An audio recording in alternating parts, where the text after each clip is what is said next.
Hey, welcome back to another edition of Ego on Break. I'm your host, Dynamite J. Andrews. Got the Mississippi Madman, Logan Creed, sitting over to my left. Yes. And we're going to talk a little bit about Fight Night 6. Maybe talk about some WWE and some of their baby mama drama. Stranded. They're not no more, but they were. Complications.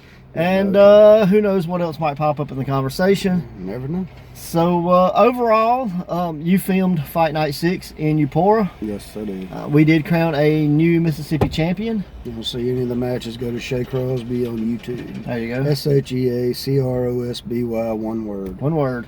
Crosby. That's So, thumbs up, thumbs in the middle, thumbs down on the Fight Night 6 event. No, I liked it. This is probably one of the best shows I've seen you have in quite a long time, to be honest. Awesome, awesome. We did not have matches that lined up the way we thought we were going to have them lined up. We did have a few guys that could not make it, and so we had to improvise on the fly. But it improvised pretty well. Wes Warren is the three-match Wes, I guess. So, he's the Iron Man of pro wrestling ego, man. So he stepped up, had three matches. He had three matches last time, didn't he? Yeah, in the Southern 8, yeah. So the last two Ego events, he's went three matches. He's the Iron Man. So, but we had Vladimir Koloff take on Colt Storm in the first round. That's the first time I've seen Vladimir. He impressed the hell out of me. He really did. Him and Colt probably had match of the night. I'd seen Colt before, and I was a little more impressed with him this time because he had multiple people to fight in different styles. Yeah. So that was cool. You know, Vladimir has a shirt that says needs more Koloff, and I definitely think Ego needs more Koloff, so we're hoping to have him back more often. Yes. You know, we may not agree with everything that he stands for, but we do agree the fact that he works his butt off. So, good guy, bad guy, Russian, you know, whatever, like, he's putting work in, so definitely got to give him credit. And unfortunately, though, as much work as he puts in, it didn't. He came up short in his match against Colt Storm. Just a hair. So Colt Storm did defeat Vladimir in the first round. Moving on to the finals, which was the main event to crown a new Mississippi champion. Next up, we had Wes Warren take on Cameron Action. This was also the winner of this would move on to the finals to face Colt. Wes Warren defeated Cameron Action, beat him with a Hurricane DDT, which is a favorite of mine. I don't know if I've seen anybody hit it since John Walters, or use it since John Walters. There was one other person, when you showed it to me earlier, I just didn't realize what it was. Yeah. For the life of me, I can't remember. But I actually think it was, remember Sean O'Hare? Yeah. I think he did it for a little while, but I'm not positive. Okay. Had to check into that. Yeah. But Wes beat Cameron with the Hurricane DDT. And I hope that's something Wes sticks with and kind of makes it his own thing, because I really enjoy that move. Like it and the Shooting Star Press are probably my top. I liked my him. favorites. Him and Cameron had one of the best. That's one of the best Cameron matches I've seen. Yeah. Honest to God. And I sent him the match. He really liked it. Yeah. And I guess for a camera guy, I did good for him. There you go. Yeah. Unfortunately for Wes, Monty Warbucks was pretty upset that he was excluded from the tournament. How dare you? That's Monty Warbucks. Yeah, that is Mr. 504, which would make it, you know, all the more reason to have him in a 601 tournament. That's right. But hey, he come out, challenged Wes for his spot in the main event. He tried to challenge the crowd to a spelling bee, but they couldn't spell what he asked them to, so he's like, see, prove my point. Yeah, he did challenge the crowd to spell na na na na na na na na hey goodbye. But they couldn't. Yeah, and he was like, he's like, see, told you. But Wes did accept the challenge. He put his spot in the finals up. And after a money shot of sorts, coming from the top rope kind of Val Venus style, Wes defeated Monty Warbucks as well.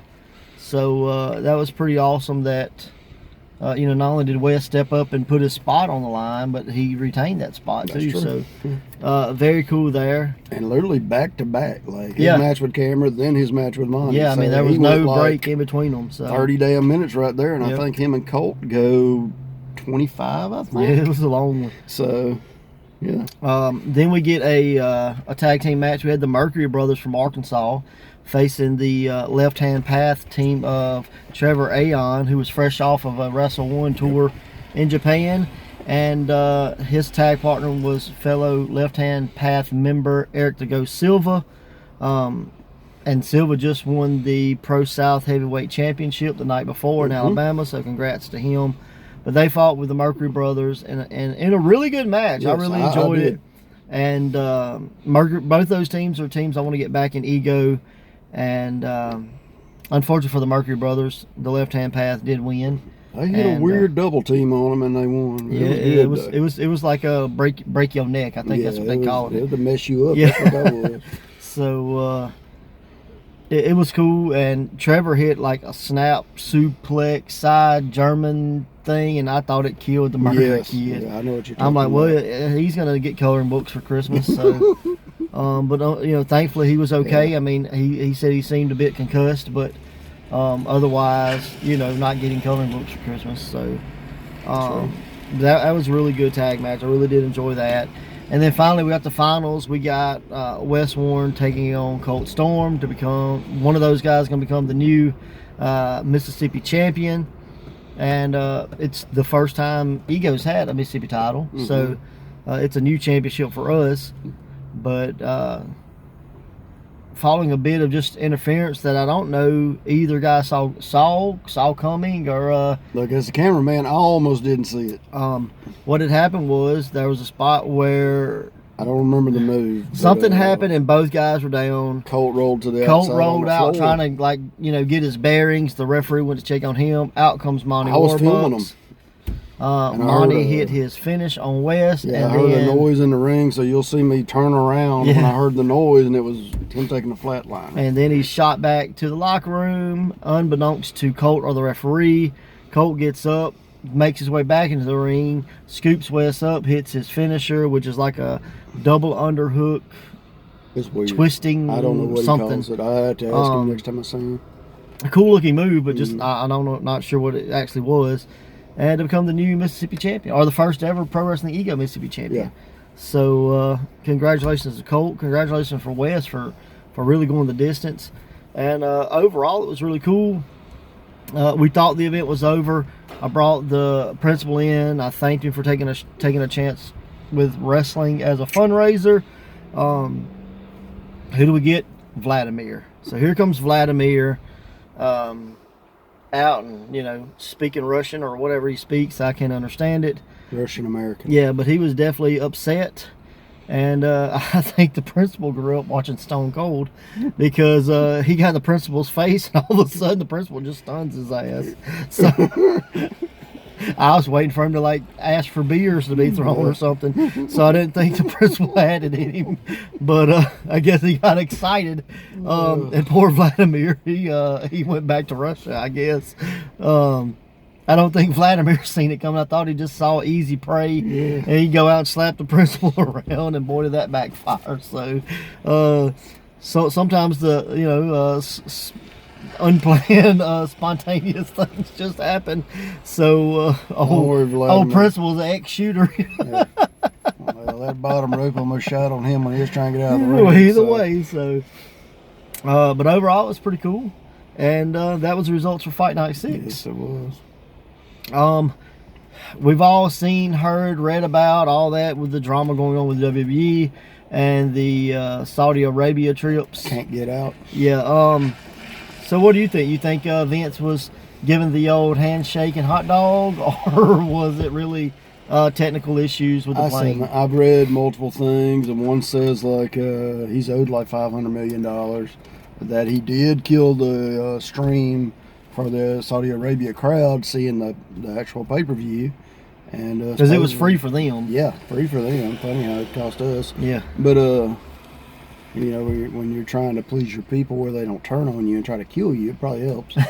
Vince ain't got no. You know, Vince is just like, he got no chill. You want to give pay me my me? damn money. I'll take this cord out and this cord out and damn your people. Yeah. And they're like, yeah, well, we keep yours because we can have these people as pets if we want to. Yeah. Because, you know, a lot of people don't realize if you go to a country like that, they're not protected by America. Say, I don't know all the rules and regulations with it, but I mean, anywhere, I wouldn't want to be anywhere where they were mad at me. You know what I mean? No.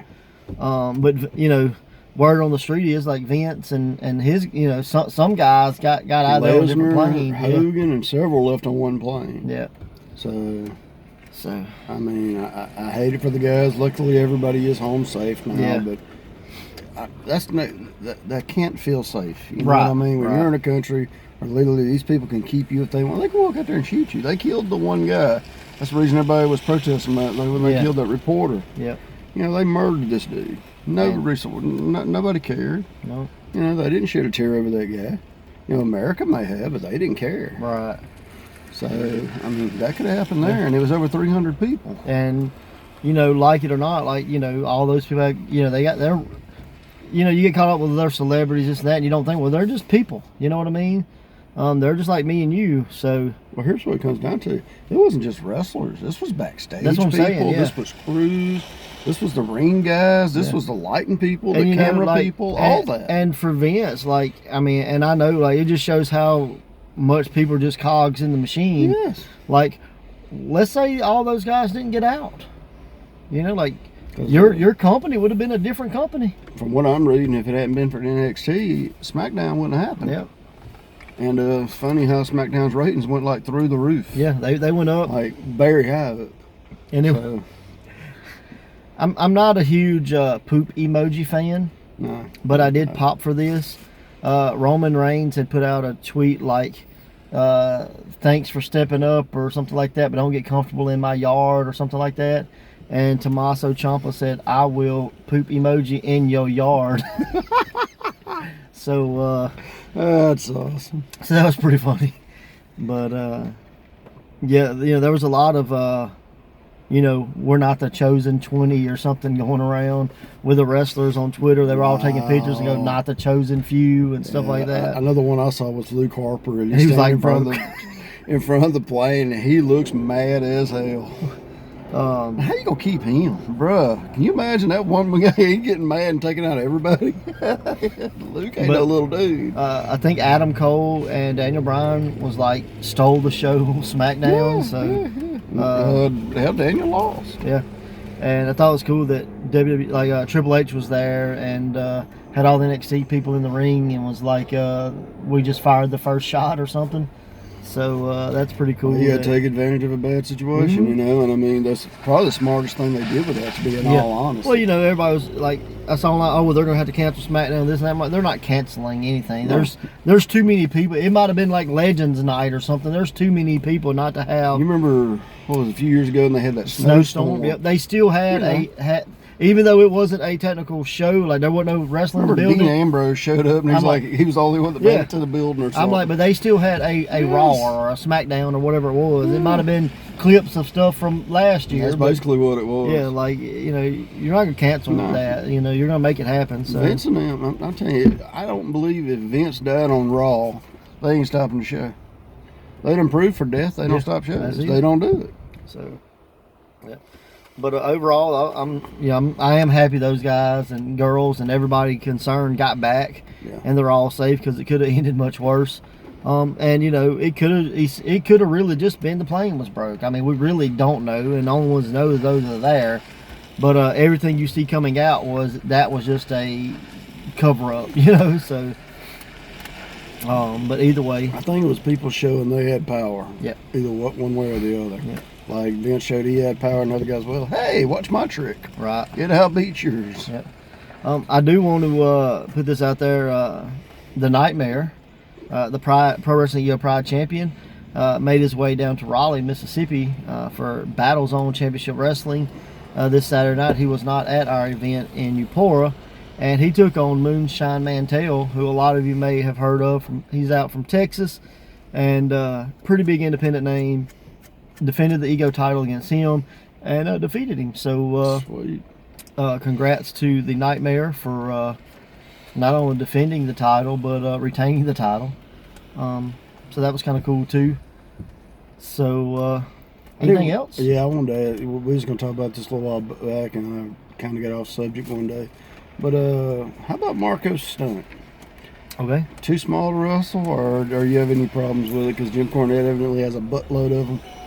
And evidently some people on Twitter had a buttload of them. I am one of those guys that is in that bandwagon that Marco is, and I'm going to choose my words lightly when I say this, too small to wrestle. But I will put out there that Marco is the perfect size to be in wrestling. I am a believer there is a spot for everybody. Now, do I see Marco going out there power bombing Big Show? Hell no. Do I see Marco going out there and somebody picking Marco up and throwing him at the other guy, and in midair he reverses it into a Hurricanrana and DDT? Absolutely. Like, but you saw the match, right? It was him and I've seen bits and pieces of it. I have not watched the match. Him and Jungle Boy versus the Lucha Brothers. Right. Well, Jim went off, and I like Jim Cornette. I'm a huge fan. But if he wouldn't watch the whole match, he would realize Marco did not hit nothing by himself that the Lucha Brothers sold. Right. Everything the Lucha Brothers sold, it was a double team move of some kind. And see, that's the perfect spot for a guy like Marco. And that was where I like Jim, but if he watched it, he would have realized nothing they sold was sense. a double team. Yep. That everything they did make some sense. Like, I feel like I'm too small for wrestling, and that's the reason I can have that opinion. Because if you watch my matches, you don't see me picking people up. No, you're trying with me, and I don't trust you. So. Well, I'm just saying, like, if you look at me and you go, "Oh, that guy ain't picking nobody up," and then he picks the guy up over his head, well, then yeah, that's BS. But could I go out there and punch and kick and, like, rake your eyes and choke you? Yeah, absolutely. And that's me. That's who I am. As a good guy, I got beat up and beat you with a roll up. I mean, what's your finisher? It's called Albino Driver 99. Well, what is that? It's Schoolboy. That's a fancy name for it that I stole from a guy in Florida. So, but here was one thing Cornette said, and I didn't agree with him on this part. And then, like I said, I don't agree with everything he did. But he said people were comparing him to Rey Mysterio when Rey first come out. Yeah. When Rey first come out, he was no bigger than Marco is now. Yeah, that's a fact. Right. So I'm like, he's like, well, you can't compare them. I'm like, you can compare them because they were literally the same size guy. The only thing bigger on Marcos is hair. Yeah. I'm like, so don't say you can't compare something where there's literally the same thing, bro. That's not right, Well, and if you would go back, you can probably find Jim bashing Rey Mysterio when he first came out. You know what I mean? But it also isn't that he come out. Hell, he even took the pin. Yeah. I'm like, what else you want the guy to do? Yeah. I mean, he's out here killing himself for him, and and he even keeps saying, well, I don't want this guy to get hurt, and I can get that. Right, but everybody gonna get hurt. It's wrestling, bro. We all get hurt. You've been hurt. I've been hurt. I'm like, you point at the biggest wrestler, the strongest wrestler, whatever. Every one of them has been hurt. Tell me one wrestler that hadn't been hurt. That's what I'm saying. And Marco's already showed that, hey, look, I got hard. I broke my freaking leg. I healed and came back. So, I mean, if a guy's tough enough to get his leg broke, heal it, and come back, then he deserves a spot. I mean, the only thing about Marco, and I say this about all the guys in AEW, mainly AEW, all them damn dives. Yep. I mean, somebody's going to get hurt. And, I mean, I'm not the biggest Marco stunt supporter. Like, I support him because he's a Mississippi guy I like that came from our level. He's been on our shows, but matter of fact, he wrestled Monty Warbucks on your show. So, like, you can find me saying, "Oh, Marco's small," but I do feel like he is small, and like I feel like I am small. Yes. So, like, I put myself in the same category, but at the same time, like, here's a guy that shouldn't be somewhere, and he is. Like, that speaks volumes. And if you can't give a guy respect for that, then come on, like, you're missing the point. I mean, he promoted himself a lot, and he got out there, and by a complete fluke in a roundabout way, the match he was in, they got him noticed. He wasn't even supposed to be in. Somebody else like no-showed or got hurt or something, and he got stuck in there, and he did the little tilt the world round the world code breaker. Now he won't even do the move because he respects Jericho so much. He's like, I don't want to do it with him being in the same building as me. Which is cool. That's not right. But I respect that, because, like, that's what you're supposed to. You're not supposed to do somebody else's finish. Well, my only thing against that is, like, it's not the same finish when it comes down to it, because I could never see Jericho do it the way he did it. And I mean, also, that's not.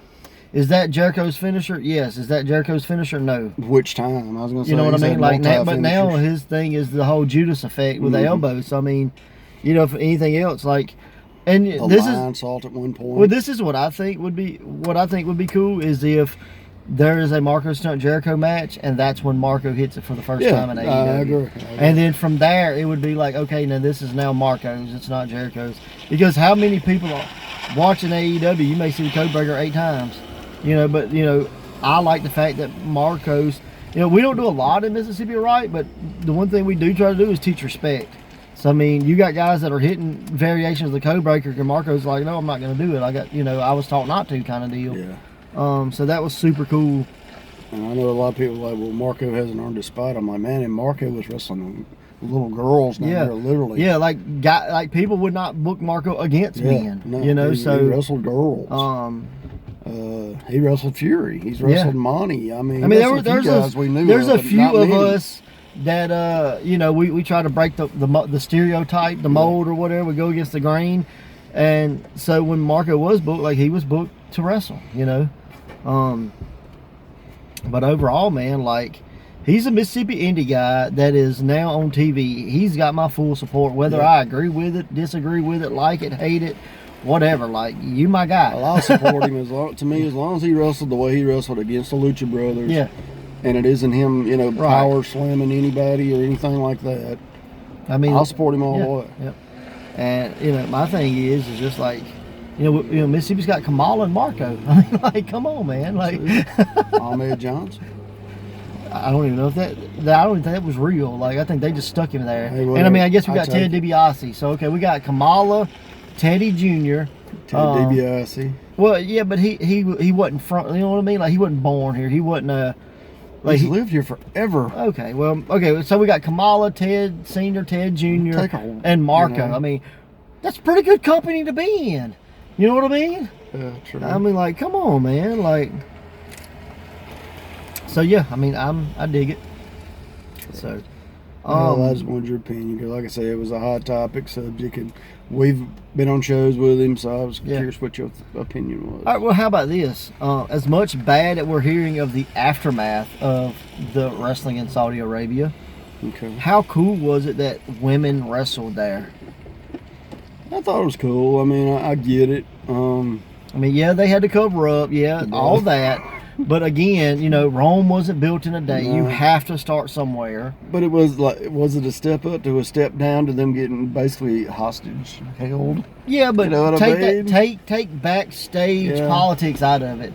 How freaking cool was it that within 3 or 4 shows, WWE was actually able to get women? You know what I mean there? Like, come on. Like, as much flack as they got for... Well, it was supposed to happen 2 different shows. Right. And it got shut down 2 different shows. I'm just saying, as much flack that they got from everybody. You know what I mean? Yeah, I haven't seen the show. I don't know. Like, where are those people at now praising WWE? That's where that's the one match I want to go. I want to see how the crowd reacts. I really want to see that. I haven't gone and seen them. We were busy this weekend. So, I mean, that's my biggest thing is, like, all those people that was hating on them for not having women. Oh, they can't have women, this and that, and blah, blah, blah, blah, blah. Like, I want to see all the praise for WWE, because I'm not a huge, like, praise WWE thing, but if you took 8 months of just straight bashing them for doing something, and then within 3 events they were able to pull it off when it was really, like, there was no chance in hell that was going to happen. I mean, because they literally had to apologize to the whole Saudi people last time they ran a commercial there and it had women in it because they were scantily clad. How huge was it? I mean, come on, like. I mean, that's a big step up, yes. I mean, for everything they do wrong, like, that's one thing they did right was, you know, like, they may have just changed how at least a certain, you know, group of individuals in that society. I mean, like, what if 200 years back, like, women are treated as equals there? And, like, they trace all that back to these little girls or these little boys watching 2 women wrestle. Like, how mind-blowing would that be? Possible. That, like, this seed was planted, you know, and, you know what I mean? Like, the only thing that scares me is, like, because now a lot of, like, well, what if it's the last show? You know, and it's possible. Oh, it's probably the last show. You can bet that. They burned a lot of bridges this time. I'm like, it's the last show. Like, I'm not going to say that. Money talks too damn loud on Vince McMahon. Not when you get paid. Don't get paid. So, well, that's true. You owed me $500 million. I'm nuking somebody if I could find one. But Vince is one of them guys, like, he probably gonna have it his will, and no WWE product gets to Saudi Arabia. $500 million. Like I say, they were paying them like $200 to $300 million each show, and they didn't pay them last show. They didn't pay this show. That's a big. That's $500 million. Yeah. Good God. So I mean, you can buy a country for that. You know. You know what you can't buy? Free programming from WWE. Well, you probably pull that plug. Oh well. But yeah, so Ego does not have an event coming up anytime soon. We are working on a bit of a relaunch. Gonna try to rethink how we're doing things and put out a better product. Do a bit of rebranding. That's one of the reasons the Mississippi title was started. You may see it. Are you going to let him defend it other places? Absolutely. Okay. There's already talk of it being defended in Chicago. So, how cool would that be? Mississippi title defended in Chicago. So, the more places it goes, the more it means. Right, absolutely. So, really digging that. But stay tuned, I guess, to watching E on Break, because we're still going to have these. Stay tuned on our social media to see when our next event's coming up. We are trying to work on a return to Meridian in December, but after that, it will probably be around February before we have our next event. And just really trying to gain some momentum back. We lost a lot of them. We lost our social media pages and having to relaunch those. If you're watching this, you haven't went. There's 2 Pro Wrestling Ego pages. One that's got about 7,000 subscribers, one that's got like less than 200. If you would, go ahead and check into that, subscribe to that less than 200 page. It would be appreciative, and you can't keep up with everything that's going on in Pro Wrestling Ego.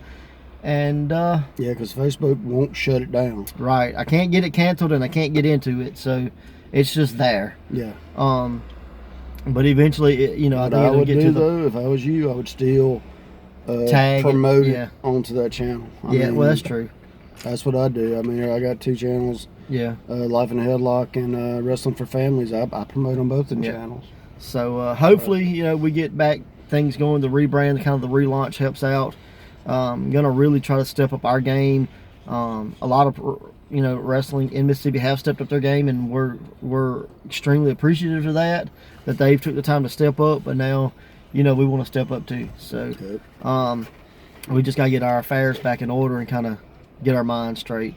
So we are definitely not going anywhere. Look for us to have a strong 2020, and never know what happens. So well, I mean, I'm wrestling this weekend. I will be wrestling Havard. Awesome. So take out some frustration. Poor Matt Havard. Like, you think your nose looked bad before? Wait till this weekend. The madman's gonna show up, huh? But hey guys, we appreciate you watching, hanging out with us for almost 30 minutes. You're fired. Oh, okay, thanks. He got fired. So yes, I did. I'll knock on the window. Later, guys.